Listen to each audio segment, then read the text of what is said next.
Today's show is sponsored by DVCBuyResale.com. DVCBuyResale.com is a great place to buy or sell your Disney Vacation Club membership. You can view their current Disney Vacation Club resales, get answers to frequently asked questions, and see the DVC points charts all at DVCBuyResale.com. Or call Chantel directly at 1-800-844-4099. This is Walt Disney World Today. Give us 5 minutes and we'll give you the world. It's Friday, February 8th, 2008, and this is episode 368 of Walt Disney World Today. I'm Matt Hodgeberg from StudioCentral.com. On the show today is Mike Newell of Mouse World Radio. Hey, brother man. Since Len's not around, I'm going to say, how's it going, Matt? Outstanding. And on with us is a man with some very large grapefruits. It's Mike Scopa of AllAirs.net. Oh, my goodness. Mike. I am the termite dictator. I am the... Wait a minute. Let me say that. I am the termite ator. Intruders must be punished. That'd be, it's a bug's life. Oh, yeah. That's another reason why. Tough to be a bug, no? Oh, yeah, right. Did I say the movie? Yes, you did. Oh, I did, okay. But who's What counting? did you say? I said the name of the movie as opposed to the name of the attraction that it's based on. Yeah, Freudian slip there. Sorry. Well, on today's show, we're going to be talking about Pirate and Princess Party. The Pirate and Princess Party has been brought back for pretty much every day for the rest of the year that isn't being held by Not So Scary or Mickey's Very Merry Christmas Party. But right now, there are dates that are going throughout the month of February and March, and there's speculation that it will continue beyond that into April and May as well. But that's not confirmed yet. There's only confirmed dates for the months of February and March, and we already had some in the last week of January. And we wanted to give you kind of an overview of the party because we had done episodes on this before, but they had been kind of one was a preview of it, another one was a first-hand report from Deb Coma, and we decided that we would, seeing that we've all been to one now, we would potentially help out some of our listeners who are going later on in the year, whether it be this month or next month, to one of these events and give them an idea of how to better plan your day over there. Let me get some basics out of the way. The Pirate and Princess Party runs from 7 p.m. until midnight, and the cost is $45.95 for an adult, $37.95 for children. There are some discounts available. There's an advanced purchase discount, which means if you buy the ticket just ahead of time, meaning a day or so, anywhere from a day before to a month before, you get a certain discount. It's only $2. Don't get excited. And there's also annual pass and Disney Vacation Club discount dates. Woohoo! And those are far and few between. But those will cost you about $39.95 for an adult and $33.95 for a child. The event it's set up similar to the other hard ticket events at the Magic Kingdom. You've got, basically you go in. There's obviously a different theme. There's the pirate theme and the princess theme. Guys, what do you think of the theme here that Disney's trying to convey? Well, I think it's a stretch. I think obviously they're trying to capitalize on the popularity of the pirate movies, and I think that there are times during the party that they're really reaching, and it's not really hitting the spot. And by that I mean it's 90% pirate and 10% princess. I think that if there was a way for them to balance it out better, I think I would have a better opinion of this party. I'm not a real fan of this party. Yep. I think that it's really tough, Matt, for them to get across the pirate and princess theme. I think it's mostly pirates, and I think that one of the ways that they really fall short is in the parade myself. Yeah, there's a parade that goes on for Pirate and Princess Party. It's the Disney's Enchanted Adventures Parade, and that'll run at about 8:30 p.m. I agree that the parade really I think the gold standard for hard ticket party parades is going to be the Booty You parade at Mickey's Mickey's Not So Scary Halloween Party. Am I correct? Would you guys agree with that? I agree. That's the gold standard. This one doesn't reach it. I think the best part of this is the fact that Tinkerbell's in the parade. Like, there's a person. So for Tinkerbell fans out there, you can actually see her, which is interesting. But other than that, I mean, it's not that great of a parade. I mean, you know, I go back to the Boo to You parade. You've got over there, you have the Haunted Mansion guys dragging their shovels, which is really cool. You have the Headless Horseman, which is really cool. I mean, not to say the parade is bad. It's just it's not up to that standard. So we should be fair, Matt, in that I can say that several years ago I wasn't that pleased with the Boo to You parade. It was in need of an overhaul, and I believe 2003, 2004, it really wasn't that good. I mean, it was okay. I mean, they had the shovels with the ushers and everything, the undertakers, I should say. That was fine, but there was some really bad points in that parade, and I believe they changed it around for good in 2005 and maybe 2004. But it had to evolve, and maybe we give the parade a chance to evolve. I think they need to do something with the music. I think they need to do something with the floats. It didn't appear to me that it was a special parade for a special party. It just didn't hit me that way. Right.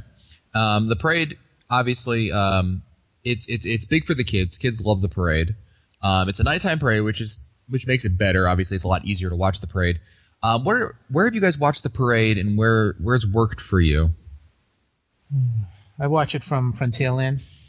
Yeah, I've watched it there too. Although, you know, one of the benefits we haven't really talked about, the Pirate and Princess parties mostly have not been very well attended relative to the other hard ticket parties, which means it's not as difficult to get a good spot for the parade. Certainly, you don't have to camp out for one like you may have to for Very Merry or Not So Scary, which is a benefit because of the lighter crowds. It's easier to work that in there.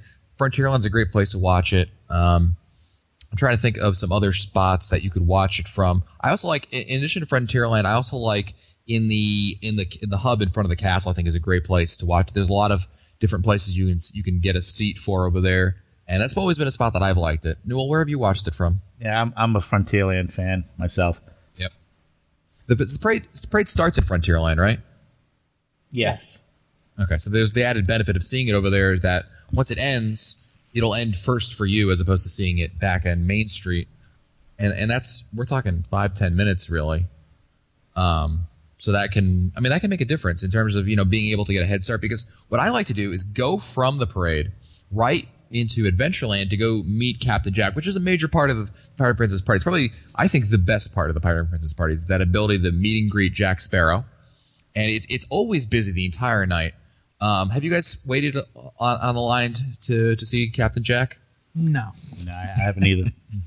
See, I was politely invited, which means I was dragged along to go meet him. I've done it twice, and I really found that right after the parade is a great time because a lot of people are watching the parade, and if you're like, as soon as that parade ends in Frontierland, if you run down through Adventureland into the meet and greet area for Captain Jack, it's a terrific opportunity for you to go meet him over there because it is fun. I mean, obviously, there's a really long line for most of the night, and that can really hinder you going over there because I can't imagine waiting for an hour on that line, which it regularly does get to that kind of a length. So it's really a tough sell in terms of getting there and not waiting a whole long time. Go ahead, Mike. Go ahead. No, I was wondering if the weight of the line is so much because does he interact with you?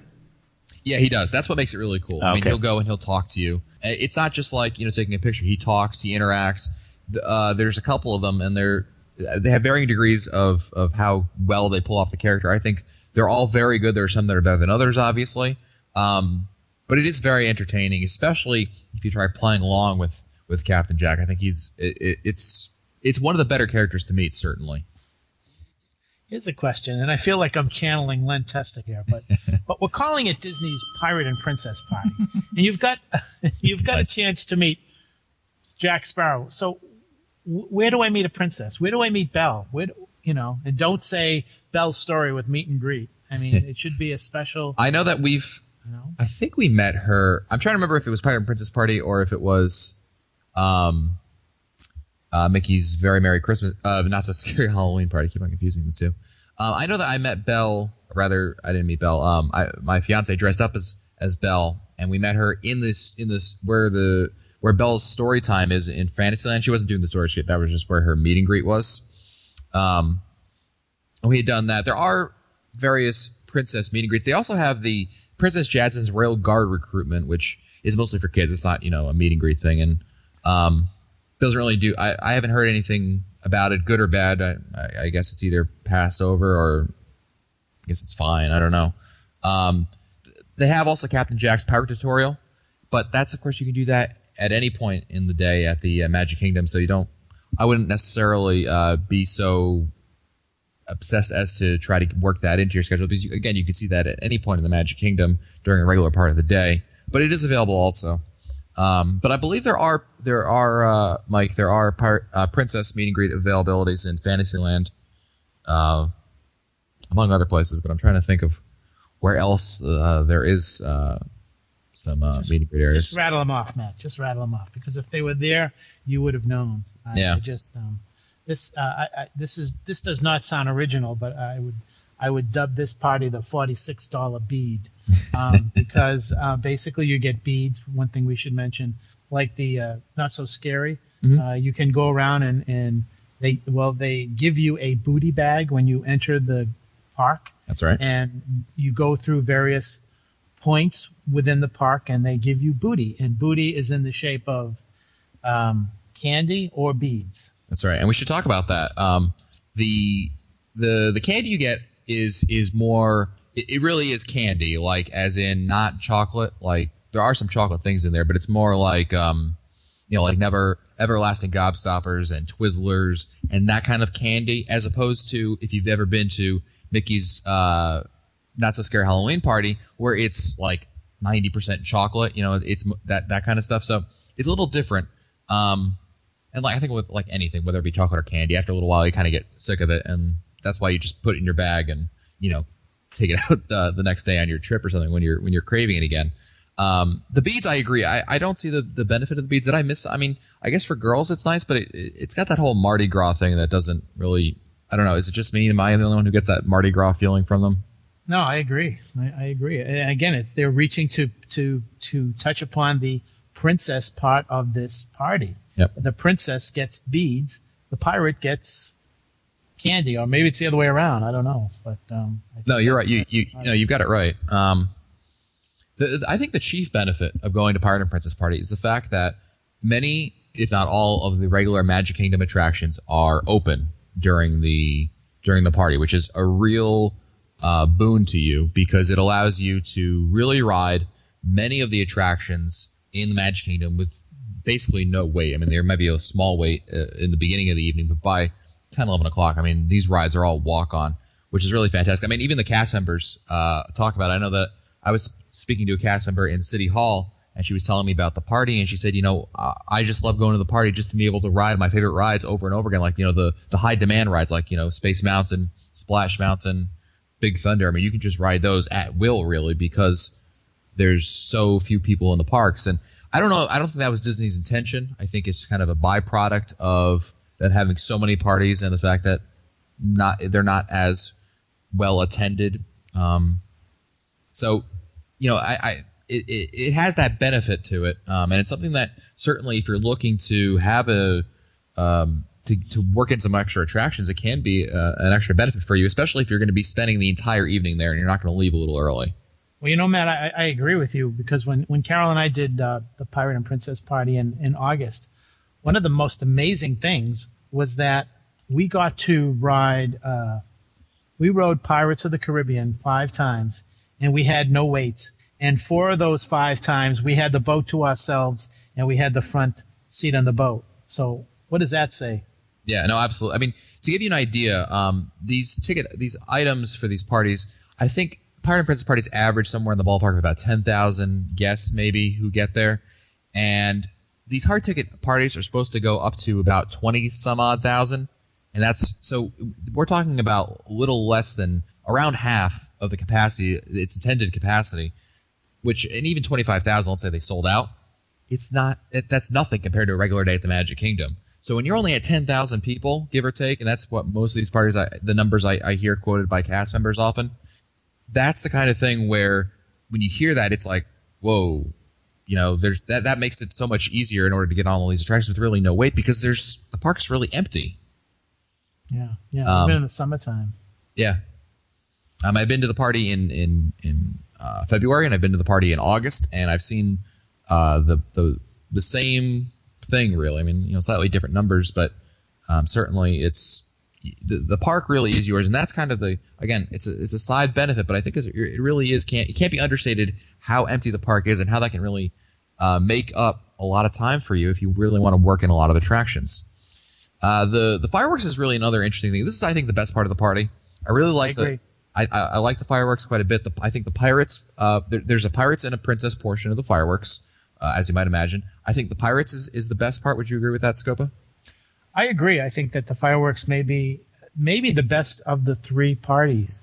And I agree that the pirates part is very entertaining. And I don't know if you had the same reaction I did when I first saw it. I thought the castle was going to come down at one point. They really just really loaded it up with pyro for that. Yeah, for that it's great. I mean, good music, good theme to it. There's the pirates have a healthy mix between the Pirates of the Caribbean pirates and the classic Disney pirates, which would be like Captain Hook. And for the princess stuff, you have the from Sleeping Beauty. The fairies are very much the center of it. I think it's really well done. It's something that I think you can really enjoy. Newell, do you enjoy the fireworks? Oh yeah, I'm always a big fan of fireworks. So I don't know if I think that's the best of the three. I kind of think the Halloween fireworks were better. Right. It's close. Yeah, it is really close, but it's not to be missed. No. Absolutely not. And what's also great about this, and again, I had talked earlier about not a lot of people in the park. When it comes to the fireworks, that means you can get a really good spot for the fireworks with not much competition. I know that I watched it. I can't divulge the location, but Scopa's secret spot. But you can watch it pretty much, up and down Main Street, USA. You don't have to watch it from partially obstructed views or this kind of those areas that we talk about sometimes where well, if you arrive 5 minutes before the fireworks and you want to spot this, you don't have to worry about that. You can really show up and just get a very good spot for the fireworks somewhere in front of the castle. At least that's been my experience getting the fireworks in. Some other things that are going on. You have there's the dance parties which are going on. Those are, if you've been to any of the hard ticket parties at the Magic Kingdom, they have these dance parties for kids where you have sometimes you have characters. I know that in Fantasyland they have some of the Ariel's characters over there. There's also something else I wanted to mention. In Fantasyland, you can have a meet and greet with from Cinderella, the stepsisters and the evil stepmother. I don't know if she's evil, but she's just mean. We just throw the word evil around so much these days. But she's available, and this is really a lot of fun. Have you guys been able to meet them? No. No, me neither. See, this was fun. I did this one. I was expecting nothing out of it. My fiance wanted to meet them. Fine. She was dressed up as Belle, and we went to go meet them. And the stepsisters, kind of took one glance at my fiance who was dressed up as Belle, and they grabbed me by the arm and said, "We're taking him with us." And they ran with me in the complete opposite direction. I don't know what the stepmother was telling my fiance, but they're a lot of fun. They're very well put on. I think it's not just it's not just a face meet and greet. It's not just someone waving their hand at you and you take a picture with them. It's another great interactive one, and I have seen them in the parks, but they're mostly available during just Pirate and Princess Party. So it's something to keep in mind when you're going down over there. A lot of, again, there's some other minor events that are going on. I don't think there's anything really that I would say is absolutely worth doing over here. When you guys go, do you guys do the events, or are you mostly there, kind of taking it all in and kind of working some stuff in as it comes to you? It depends. I think that the next time I go, I'm definitely going to check the brochure because I'm guessing it's going to change.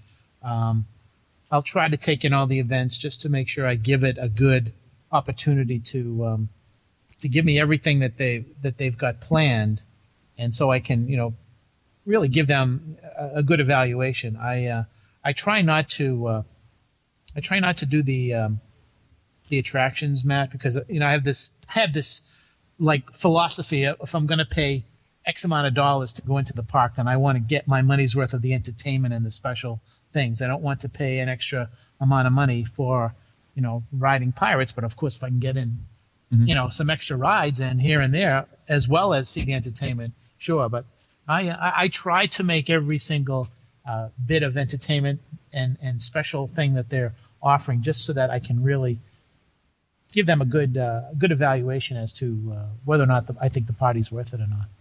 Absolutely. Again, we talked about all the attractions being available, but really when you're paying for these hard ticket parties, you want to take advantage of the events that are over there. And it's very important, again, like all the other parties, I know Mike Scopa talks about this when we were talking about Mickey's Very Merry Christmas Party, is that you need to look over what's there, what's being offered, and talk about and see what different attractions, what different shows, what different events are going to appeal to you and your group, so that you can make sure that you're able to go to these and take advantage of them, because some of them aren't offered, or maybe only be offered 2 or 3 times a night. So you have to make sure you can work it all in and make sure you get everything that you wanted to do, and then of course work in the regular Magic Kingdom attractions around it. Well, that's it for us today. If you want to find our older episodes, read our show notes, or send us your comments, visit the Walt Disney World Today website at wdwtoday.com. For Len Testa, Mike Scopa, and Mike Newell, I'm Matt Hochberg. We'll see you on the next show. I like turtles. This has been a production of Mouse World Radio. Today's show is sponsored by DVCBuyResale.com. DVCBuyResale.com is a great place to buy or sell your Disney Vacation Club membership. You can view their current Disney Vacation Club resales, get answers to frequently asked questions, and see the DVC points charts all at DVCBuyResale.com. Or call Chantel directly at 1-800-844-4099.